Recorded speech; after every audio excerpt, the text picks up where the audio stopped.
हाँ जी, सत श्री अकाल जी। Very good evening. आज हम लोग ट्रांसफर ऑफ प्रॉपर्टी एक्ट के रिगार्डिंग फर्दर लेक्चर जो हम स्टार्ट करने वाले हैं। फर्स्ट जो लेक्चर था हमारा वो इंट्रोडक्शन के रिगार्डिंग था। जस्ट हमने जनरली ट्रांसफर प्रॉपर्टी एक्ट के रिगार्डिंग जनरली हमने इंट्रोडक्शन दी थी। And today we are going to start with the section wise. So section जो वन है हमारा हम स्टार्ट करेंगे ट्रांसफर ऑफ प्रॉपर्टी एक्ट 1882 के रिगार्डिंग। तो जो हमारा सेक्शन है हमारा section one of the transfer property act that deals with the short title, right? वो सिर्फ बात कर रहा है कि एक्ट को क्या कहेंगे हम लोग। तो सिंपली यहां पर लिखा गया दिस एक्ट में be called as the transfer of property act 1882। जो उसकी कमेंसमेंट हुई थी कब हुई थी? First day of July 1882। First day of July, right? That means first July 1882 को हमारी जो है उसकी कमेंसमेंट हो चुकी थी। इंपॉर्टेंट बात, ये जो हमारा ट्रांसफर प्रॉपर्टी एक्ट है it extend in the first instance. जैसे ही हमने इसको इम्प्लीमेंट किया तो वो हमारा फर्स्ट इंस्टांस था। वो कहां पर लागू हुआ, कहां पर इम्प्लीमेंट हुआ? Whole of India except the territories. लेकिन कुछ टेरिटरी को हमने वहां पर छोड़ दिया। किस टेरिटरी को छोड़ा?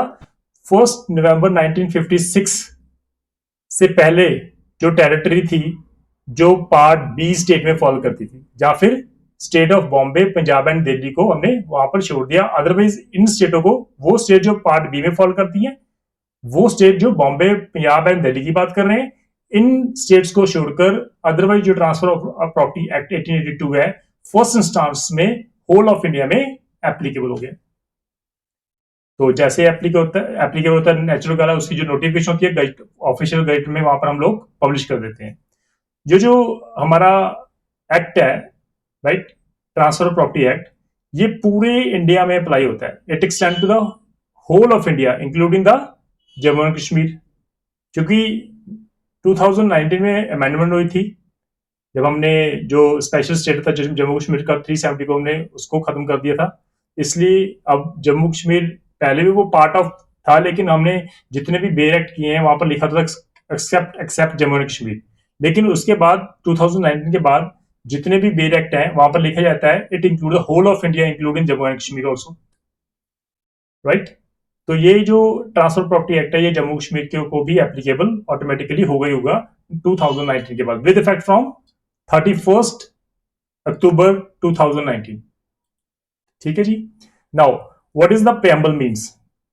ट्रांसफर प्रॉपर्टी एक्ट जो 1882 है, it have no application in a case where the transfer of property takes place by operation of law, by operation of parties, by operation of law। ये जो हमारे दो पॉइंट हैं जो हमने कल भी डिस्कस किए थे। Bye operation of law mean जहां पर ऑटोमेटिकली ट्रांसफर हो जाती है बिना पार्टी के एफर्ट्स किए हुए।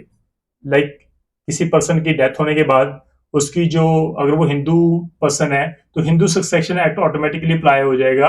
अगर वो पर्सन एंटी स्टेट उसकी डेथ हुई है, हिंदू सक्सेशन एक्ट में जाएगा, ऑटोमेटिकली प्रॉपर्टी जो है वो सक्सेशन में उसको ट्रांसफर हो जाएगी। तो वहां पर किसी पार्टी को एफर्ट्स करने की जरूरत ही नहीं है, कोई ट्रांसफर नहीं कर रहा, ऑटोमेटिकली ट्रांसफर हो रही है। अगर वो थ्रू विल कर रहा है, उसने विल पहले लिख दी थी, उसके बाद उसकी डेथ हो गई, तो थ्रू विल जो है उसकी प्रॉपर्टी ट्रांसफर हो जाएगी ऑटोमेटिकली, कोई पार्टी जो सेल परचेज नहीं कर रही। ठीक है जी। तो ट्रांसफर ऑफ प्रॉपर्टी, जो ट्रांसफर ऑफ प्रॉपर्टी एक्ट 82 है, इट हैव नो एप्लीकेशन कहां पर? Where the transfer of property take place, कहां पर? By operation of law. सिर्फ बाय ऑपरेशन ऑफ लॉ, सिर्फ बाय ऑपरेशन ऑफ लॉ। यहां पर टीपी अप्लाई नहीं होता, इसको प्लीज आप ध्यान में रखना। नाउ कल भी हमने बात किया था कि ये जो एक्ट है वेदर एग्जॉस्टिव है या नहीं है। तो मैं आपको पहले भी, कल भी मैंने आपको इसको क्लियर किया था कि ये जो एक्ट है it is not exhaustive act. Exhaustive क्यों नहीं है?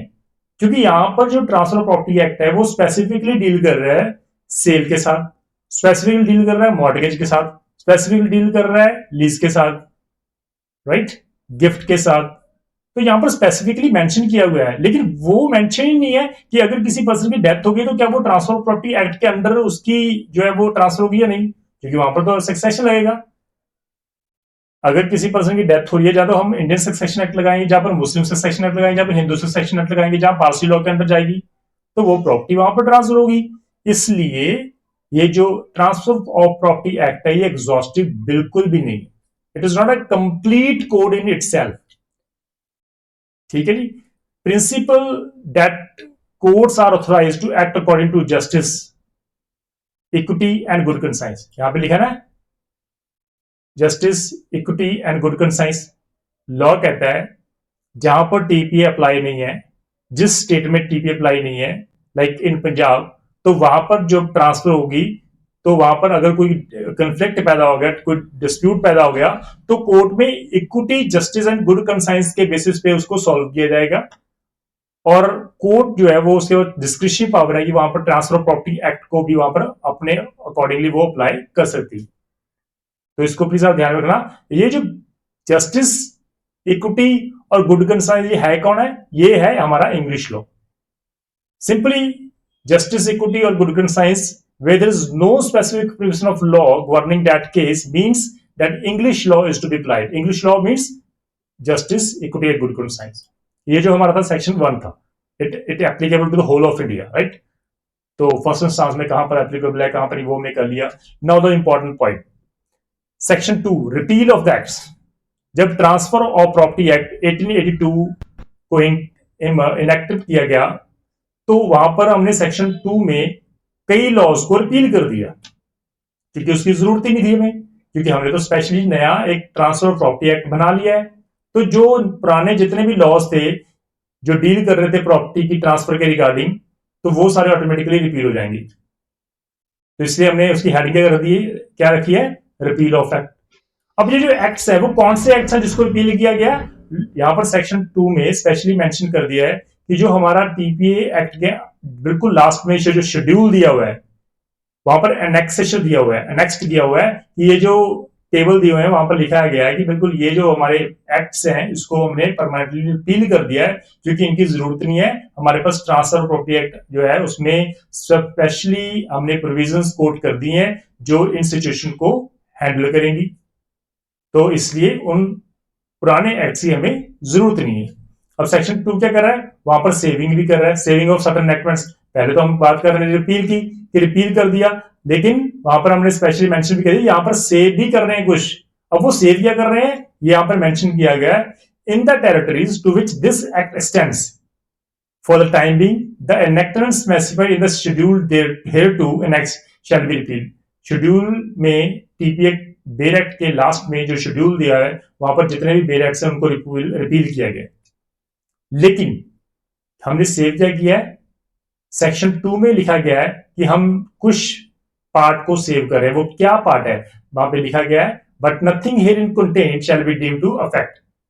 यहां पर 1 ABCD प्रोविजन दिए हुए हैं, यहां पर इन प्रोविजन पे टीपीए जो है वो ऑटोमेटिकली इफेक्ट नहीं करेगा, मींस ये प्रोविजन ऑटोमेटिकली अप्लाई होंगी। पहली पे है the provision of any act not here bye expressly repealed. कोई भी प्रोविजन किसी भी इनेक्टमेंट की, किसी भी एक्ट की, चाहे वो पुराना एक्ट है 1882 से पहले कोई भी ट्रांसफर, जो कोई भी एक्ट है जो ट्रांसफर प्रॉपर्टी के अकॉर्डिंग डील कर रहा है, कोई भी ऐसा एक्ट उसमें कोई भी प्रोविजन जो स्पेसिफिकली हमने रिपील नहीं की, तो दैट मीन्स उसको सेक्शन 2 ने हमें सेव कर लिया, ये जो है एप्लीकेबल होंगी। बी पॉइंट क्या लिखा है? कोई भी टर्म्स एंड कंडीशन किसी भी कॉन्ट्रैक्ट की, कॉन्ट्रैक्ट तो हम लोग ये दो पार्टियां जो अगर कॉन्ट्रैक्ट करते हैं उसमें number of terms and incidents वो जो लिख लेते हैं, कोड कर लेते हैं। So any contract the constitution of property which are consistent with the provision of this act. कोई भी act other than the transfer of property act 1882, कोई भी अगर एक्ट अगर उसकी प्रोविजन हमारे टीपीए एक्ट के अकॉर्डिंगली कंसिस्टेंट है, इनकंसिस्टेंट नहीं है, कंसिस्टेंट है, तो वो हमने यहां पर सेव कर ली। थर्ड पॉइंट, कोई भी राइट्स एंड लायबिलिटी जो अराइज हुई है out of legal relationship. Legal relationship क्या है? कॉन्ट्रैक्ट। कॉन्ट्रैक्ट में दो पार्टियां अगर वो कॉन्ट्रैक्ट करती है तो वो लीगल रिलेशनशिप क्रिएट होता है। तो वहां पर कोई भी राइट्स एंड लायबिलिटी जो अराइज हुई है लीगल रिलेशनशिप में, उसको हमने सेव कर लिया है। कोई भी राइट्स और लायबिलिटी जिसके अकॉर्डिंग कोर्ट ने उसको रिलीफ दी है, पार्टी को रिलीफ दिया है, तो वो रिलीफ भी हमने यहां पर सेव कर लिया है कि यहां पर ऑटोमेटिकली, दैट मींस ये जो सी पॉइंट है ये काफी इंपॉर्टेंट है। यहां पर स्पेशली मेंशन कर दिया कोई भी राइट्स, कोई भी लायबिलिटीज जो लीगल रिलेशनशिप में क्रिएट की गई हैं वो उसको सेव किया गया है। वो ऑटोमेटिकली ट्रांसफर एक्ट 1882 के इनेक्टमेंट होने के बाद भी कोई भी राइट्स एंड जो लायबिलिटीज है जो उससे पहले थी उनको अभी भी सेव किया गया है, वो ऑटोमेटिकली वो लीगल है। Then we have section 4.57 section। अब 57 सेक्शन क्या कहता है? 57 सेक्शन कहता है, उसकी हेडिंग है provision of courts for encumbrance and sale freed therefrom. वहां पर वर्ड लिखा है encumbrance and sale freed therefrom. कोई भी पार्टीज अगर अप्रोच करती है कोर्ट में और कोर्ट के थ्रू अगर वो प्रॉपर्टी सेल होती है तो वो तो बाय ऑपरेशन ऑफ लॉ हो गया, बाय एक्ट ऑफ पार्टीज तो हुआ ही नहीं। अगर वो बाय ऑपरेशन ऑफ लॉ हुआ तो वो ऑटोमेटिकली सेव ही सेव है, टीपीए उसके ऊपर अप्लाई होगा ही नहीं, हुआ बिल्कुल नहीं होगा। तो ये काफी इंपॉर्टेंट है हमारे लिए फॉर प्रोविजन। नाउ हम बात कर रहे हैं ट्रांसफर ऑफ प्रॉपर्टी एक्ट 1882 से पहले क्या था, कौन सा लॉ था? तो तब हमारे पास था we have a customary law जो प्रॉपर्टी के साथ डील कर रहा था, कस्टम। तो हमारे जितने भी कस्टमरी लॉ थे वो प्रिवेल कर रहे थे। उसके बाद क्या किया हमने, एक ट्रांसफर एक्ट ही बना दिया। तो आफ्टर दिस 1882 में हमारे जब टीपीए आ गया तो वो कस्टमरी लॉ जो है हमारे ऑटोमेटिकली रिपील हो गए। अगर हमने उसको स्पेसिफिक रिपील नहीं किया तो वो आज भी अगर वो कंसिस्टेंट विद द टीपीए है तो वो वैलिड है, अगर वो inconsistent with the provision of the TPA है तो वो इनवैलिड है। तो ये इसको प्लीज आप ध्यान रखना। तो जो हमारा टीपीए या ट्रांसफर प्रॉपर्टी एक्ट 1882 है उसको सबसे पहले फर्स्ट लॉ कमीशन ने ड्राफ्ट किया गया था। तो जो सबसे पहले जो बिल था वो 1870 में पास जो है वो तो उसको ड्राफ्ट किया गया। उसके बाद 1877 में लेजिस्लेटिव असेंबली में उसको प्रेजेंट किया गया और जब पास हुआ तो 1882 में उसको लॉ के रूप में हमने इनेक्ट कर दिया और इम्प्लीमेंट कर दिया।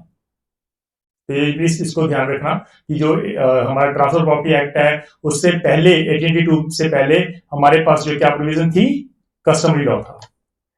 Now we have a transfer of property and special laws. एक तो हमारा ट्रांसफर ऑफ प्रॉपर्टी एक्ट 1882 हो गया।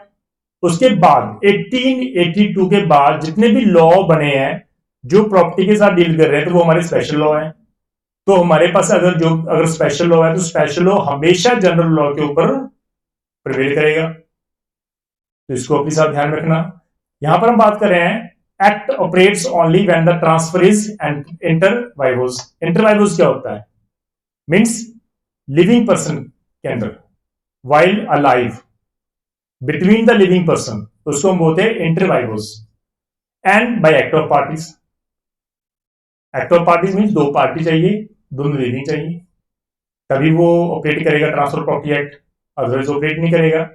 देन ट्रांसफर प्रॉपर्टी एक्ट जो है has been able to enact a law parallel to the already existing law of testamentary and intestate transfers which are in essence transfer of by operation of law.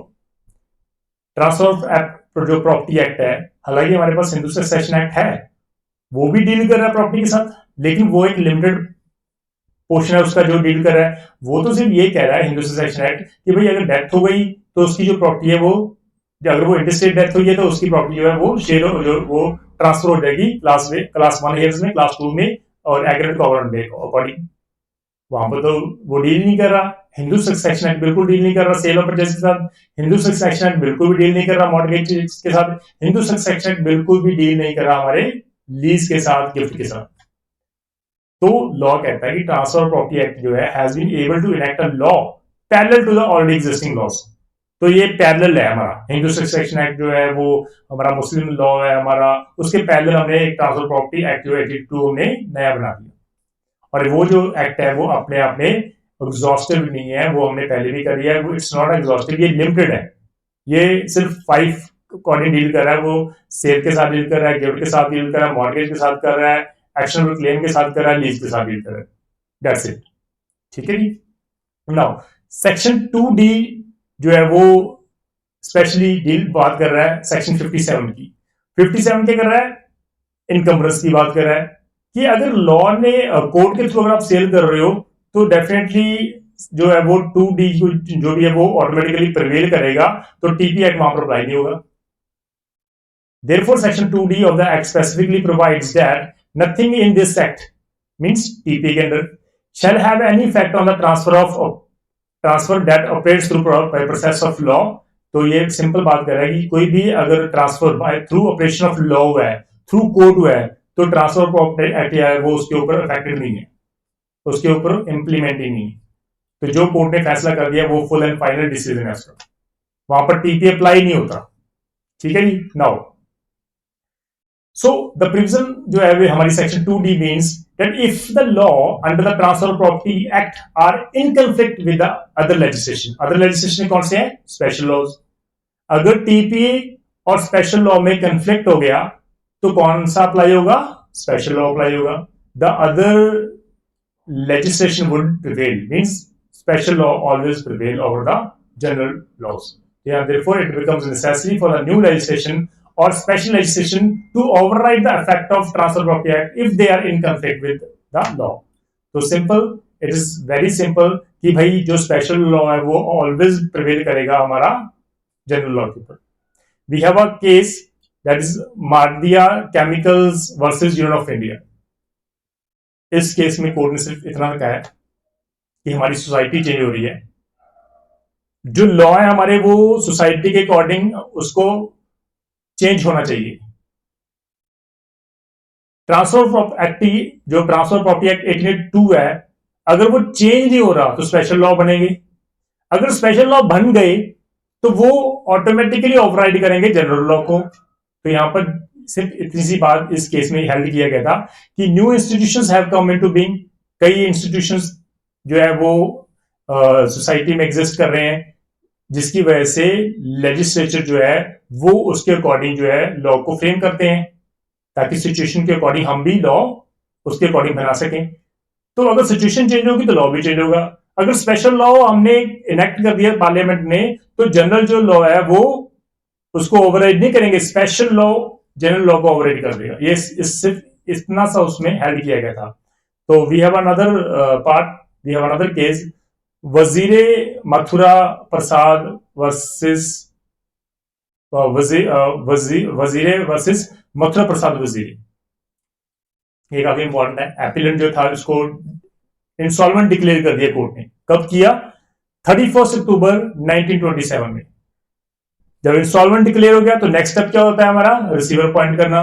तो उसके बाद जो है an official receiver was appointed to take charge of the insolvents. जो person था उसकी property का जो चार्ज है वो रिसीवर को दे दिया। तो ऑफिशियल रिसीवर ऑन द 5 जुलाई 1992 उसने एक एप्लीकेशन मूव लगाई जज के सामने। कौन सा जज? इंसॉल्वेंसी जज।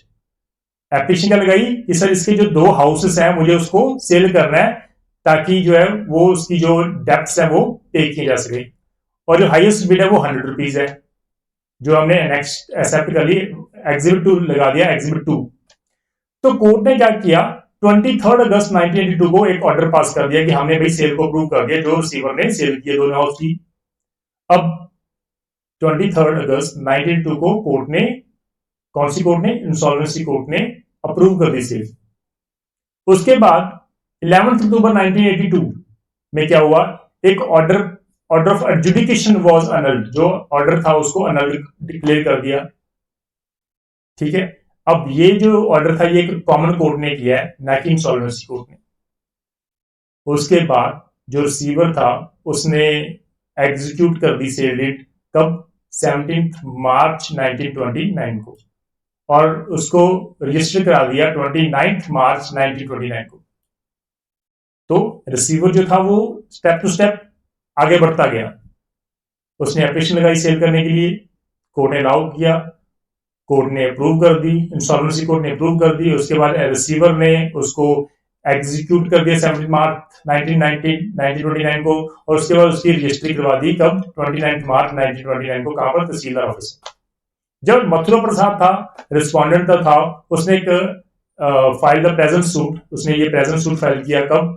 31 जुलाई 1935 को, कि भाई मुझे तो दोनों घर चाहिए। क्योंकि क्या कह रहा है रिस्पोंडेंट कि जो suit was contested on the ground inter alia that the defendant was not bound by the sale deed. Respondent जो था उसने कहा कि भाई हम तो बाउंड ही नहीं है, क्योंकि रिसीवर ही has no power to do so उसके पास पावर नहीं थी सेल करने की, वो तो नल हो गया। दूसरी बात जो था, उसके जो घर है, उसके जो हाउसेज जो उसने सेल किया, वो उसकी वाइफ के और उसकी मदर के हैं, तो उसके दोनों घर उसको वापस चाहिए। ट्रायल कोर्ट ने सूट डिसमिस कर दिया। कोर्ट कहती है भाई वहां पर जो इंसॉल्वेंसी एक्ट है वो स्पेशल लॉ है, और आपने सूट फाइल किया टीपी के अंडर, और ट्रांसफर प्रॉपर्टी एक्ट जो है वो जनरल लॉ है।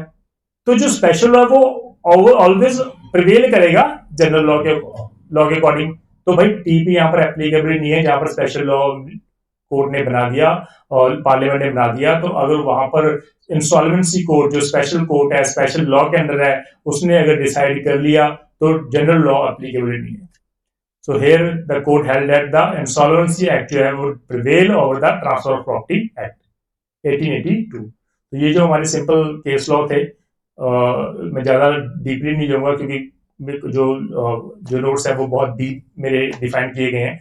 लेकिन यहाँ पर आपको सिर्फ जो है उसको एक समझाना था मुझे कि जो हमारा सेक्शन 2 है वो किस बात के ऊपर डील कर रहा है, सेक्शन 1 क्या कह रहा है। सिर्फ इसकी इंटरप्रिटेशन हमें देखनी थी, तो वो मैंने आपको बता दी है। प्लीज तो उसको प्लीज आप ध्यान में रखना कि जो जो सेक्शन 2 है वो रिपील कर रहा है कुछ पार्ट को। वो कौन से पार्ट है जो हमारे शेड्यूल में दिए गए हैं। शेड्यूल में जो एक्ट के नाम दिए हैं उनको रिपील कर दिया हमने, और सेक्शन 2 कुछ पार्ट्स को सेव कर रहा है। किसको कर रहा है? जो ए बी सी डी में लिखा गया है, राइट, जिसको हमने एक्सप्रेसली रिपील नहीं किया वो सेव है। जो कोई भी कॉन्ट्रैक्ट जो है वो इनकंसिस्टेंट नहीं है हमारे टीपी के अकॉर्डिंग, वो भी हमने सेव कर लिया। कोई राइट्स एंड लायबिलिटी जो बिफोर एक्ट अराइज हो गई है, ठीक है, उसके साथ जहां कोई कोर्ट ने रिलीफ दे दिया उस राइट एंड लायबिलिटी को, वो भी हमने सेव कर लिया। सेक्शन 57 में act by operation of law, वो भी हमने सेव कर दिया कि कोर्ट के थ्रू अगर कोई एक्ट हो रहा है, कोई ऑपरेट हो रही है, कोई डिक्री पास कर दी कोई, तो डेफिनेटली कोई ऑर्डर पास कर दिया जिसके वजह से प्रॉपर्टी ट्रांसफर हो रही है one party to another party, तो वो भी हमने सेव कर लिया। तो ये जो portion of saving end portion of repeal, ये दोनों पार्ट हमने सेक्शन 2 में मेंशन किए गए हैं। तो this is all about section 1 and section 2। इसमें प्लीज आप उसको डायरेक्ट लैंग्वेज को ही आप ध्यान में रखना, क्योंकि जो सेक्शन टफ होंगे मैं उसको प्रॉपर डीपली आपको समझाऊंगा। लेकिन इस सेशन में अगर आपको कोई प्रॉब्लम है तो प्लीज आप डिस्कस करना। Thank you so much. जो भी स्टूडेंट्स इस वीडियो को देख रहे हैं, अगर उन्होंने सब्सक्राइब नहीं किया तो प्लीज आप उसको सब्सक्राइब कर लो। डेफिनेटली मैंने व्हाट्सएप नंबर भी दिया हुआ है, इनकेस अगर आपको कोई जरूरत है किसी नोट्स की तो आप उसको व्हाट्सएप करके आप उसको ले सकते हो। तो थैंक यू सो मच। सत श्री अकाल।